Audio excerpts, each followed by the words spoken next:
I would start with why. There is something, whether it's within yourself or your lifestyle, but something you can really anchor into. It's hard to pivot. It's also hard to not achieve your goals or feel like you're not living your purpose. You get a choice. You get to choose which hard and which journey you want to go onto, but you can't do that until you figure out your why.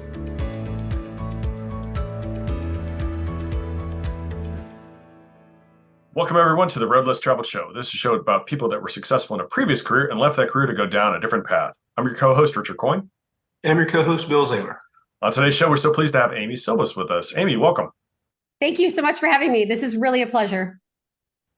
Yeah, thank you again, Amy, for being on the Road Less Traveled Show. To start with, can you tell our listeners a little bit about your background, what initial career you're in, and how long you're in that line of work? Sure. So I was actually in the biotech sector for a good 13 years. I was in commercial operations, so marketing and sales, had an incredible career there. And as we were talking a little bit before we started to record, I actually had to medically retire at age 35. As you can imagine, wasn't something I was interested in doing, but unfortunately had to go down that road before I then transitioned, when my health got better, into the real estate space. So happy to dive in more or less, but that's a bit of my career background. Excellent. Yeah, we'll circle back to the first part of that. On the second half now, where you've transitioned into real estate, what area of real estate are you focused on? So I currently have multifamily as well as flex industrial. I do market research and acquisitions. I operate, and I also connect investors to great investing opportunities. That's great. Is there any particular geographic location you're focused on?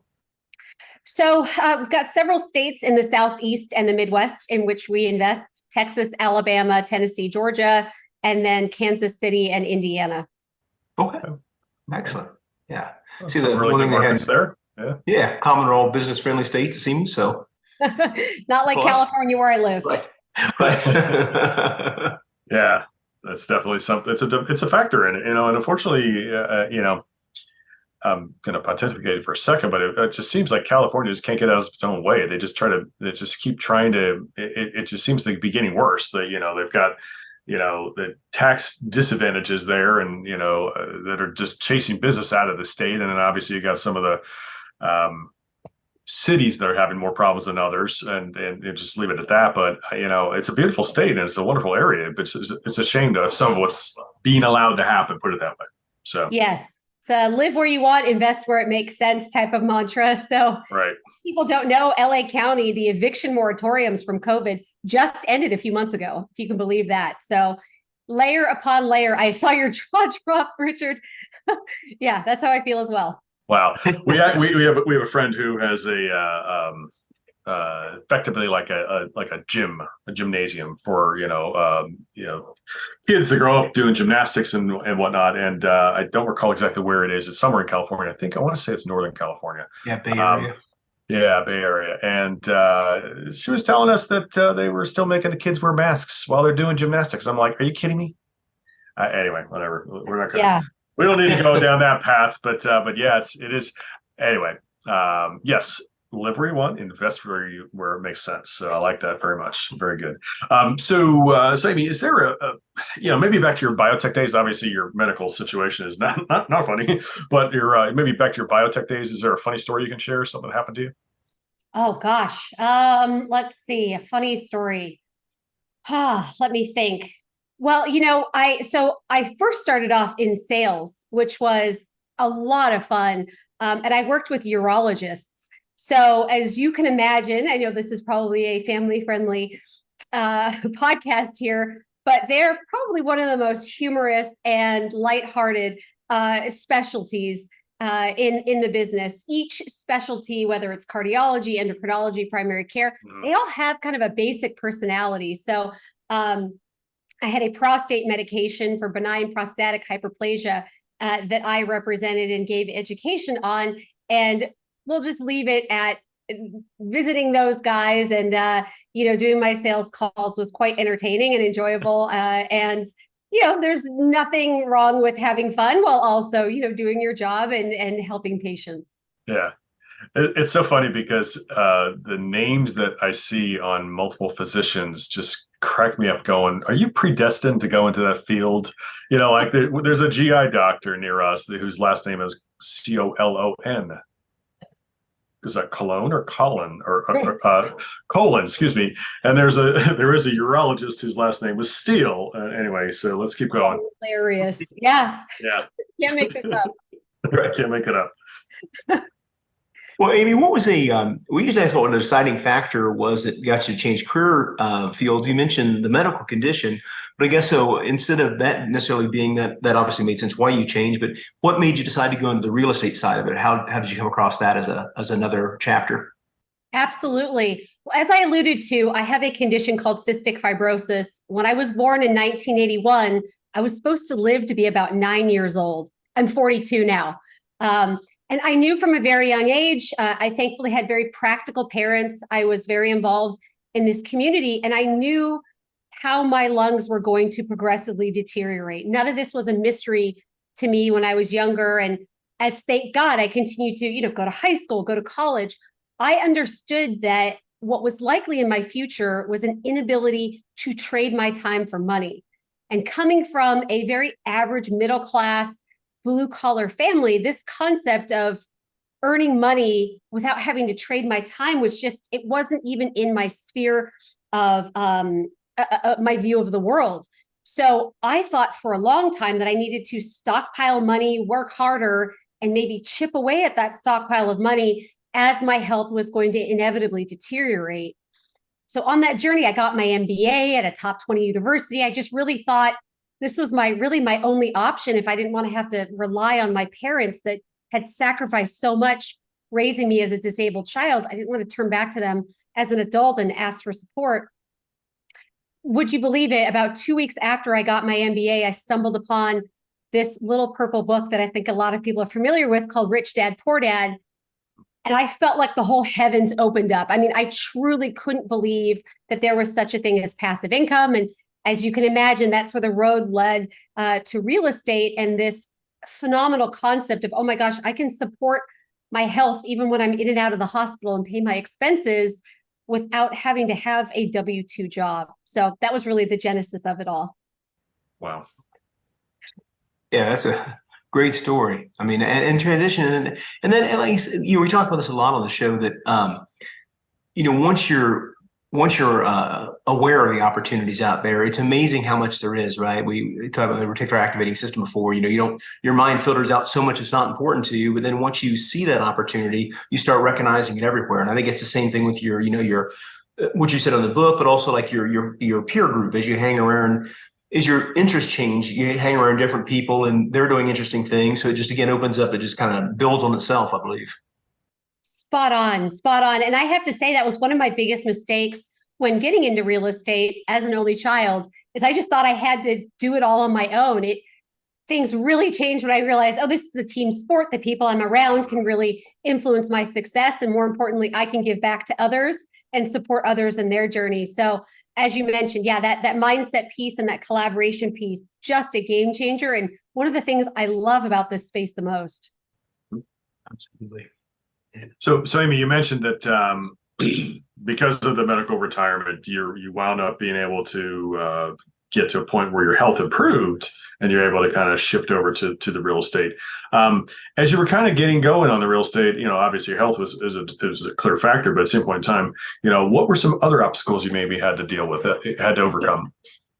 Well, I think living in California, right? It is such a interesting perspective change of, oh, there are areas in this country that are far more favorable, but I don't happen to live in them.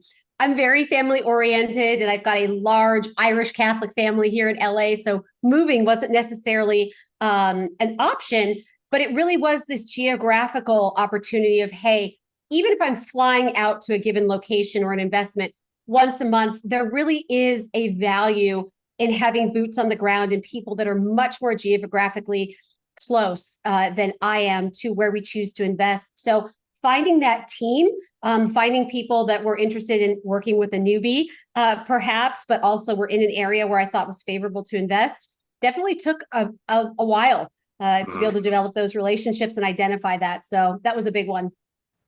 Yeah, that makes a lot of sense. And again, you're so right. It is a team sport. I mean, again, you've got such an extended team of people that are going to be part of the deal. I mean, forget even how you're going to raise the money, but just from your attorneys to your insurance people to your property management firm. There's so many different parties that actually your lenders, they have to be part of doing these deals. And obviously, to your point, having a team that is closer to the investment is really important.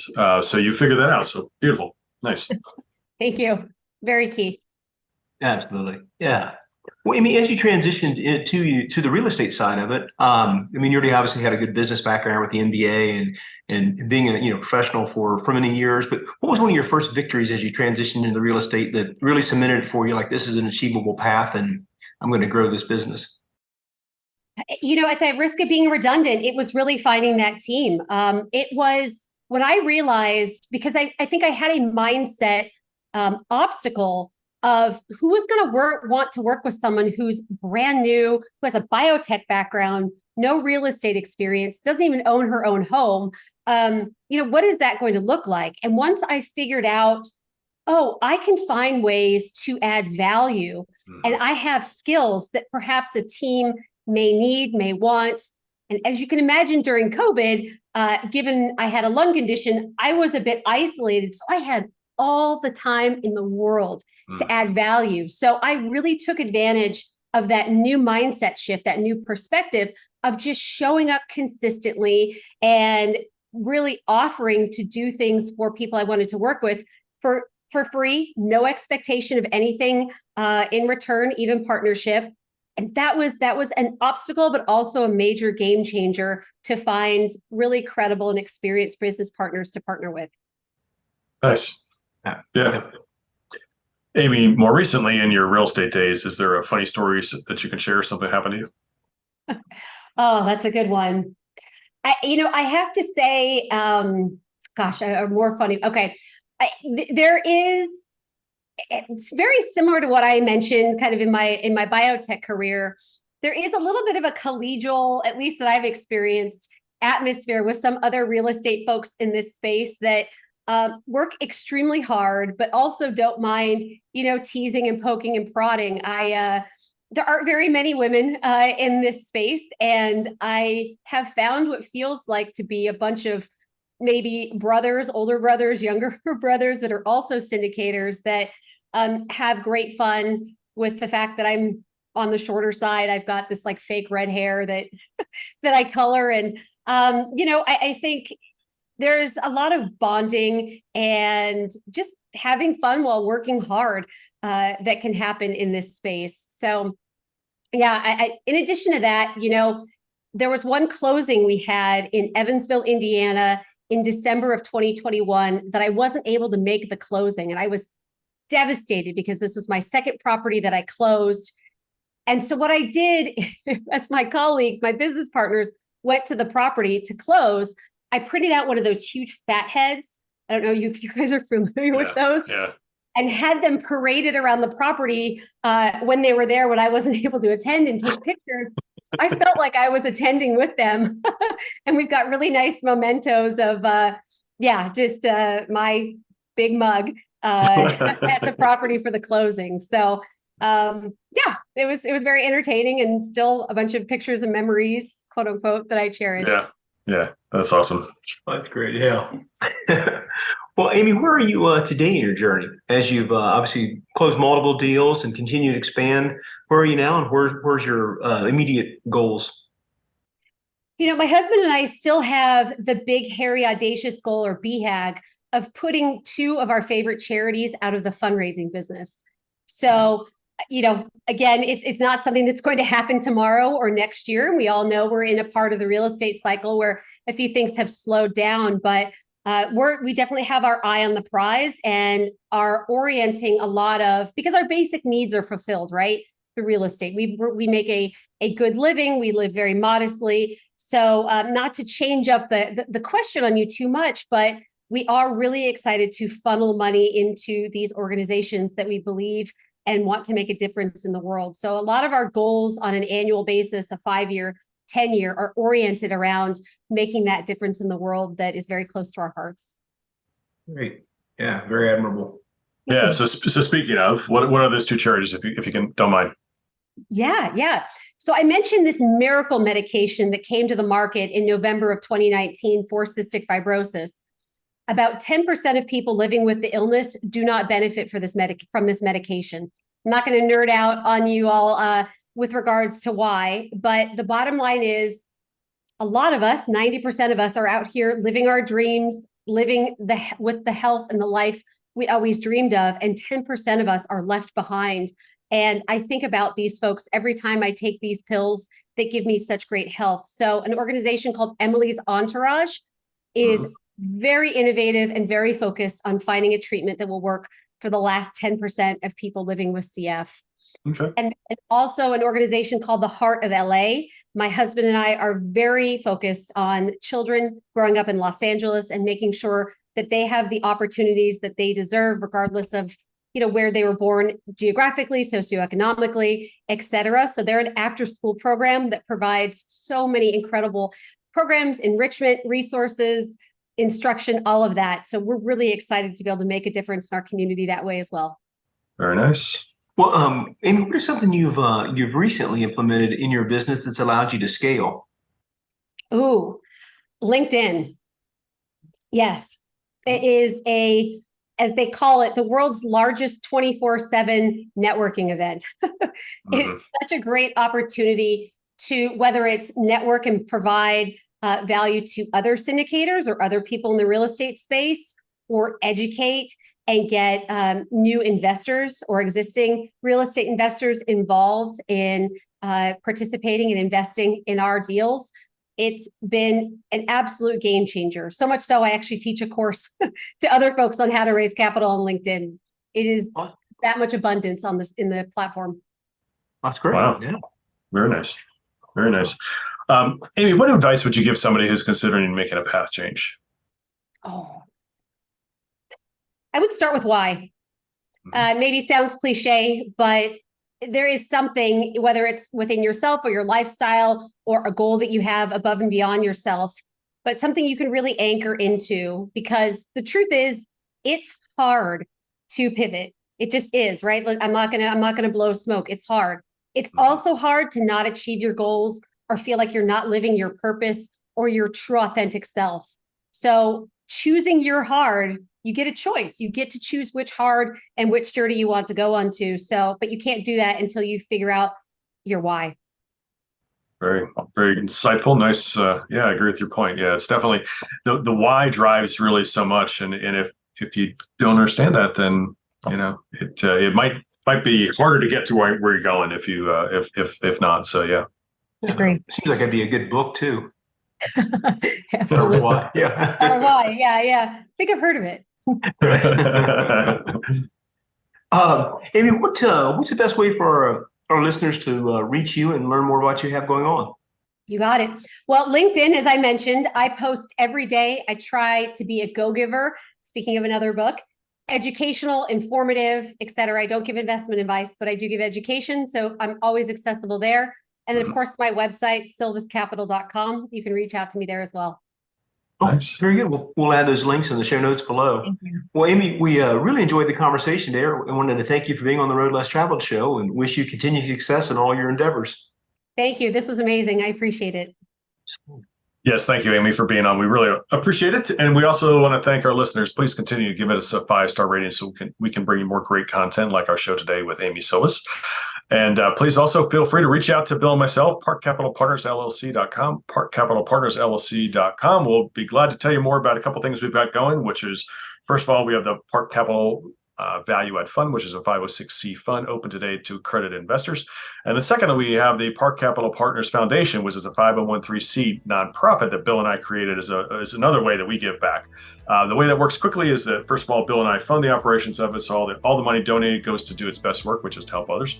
Second, we donate personally. Third, we donate corporately. And finally, when investors invest with us, we make a donation to honor that investor to a pre-selected list of 15 different charities. So please reach out, say hello. Happy to have a good discussion. Again, parkcapitalpartnersllc.com. And remember, folks, the road less traveled may be calling you. We recommend that you listen and take action. Thanks for joining.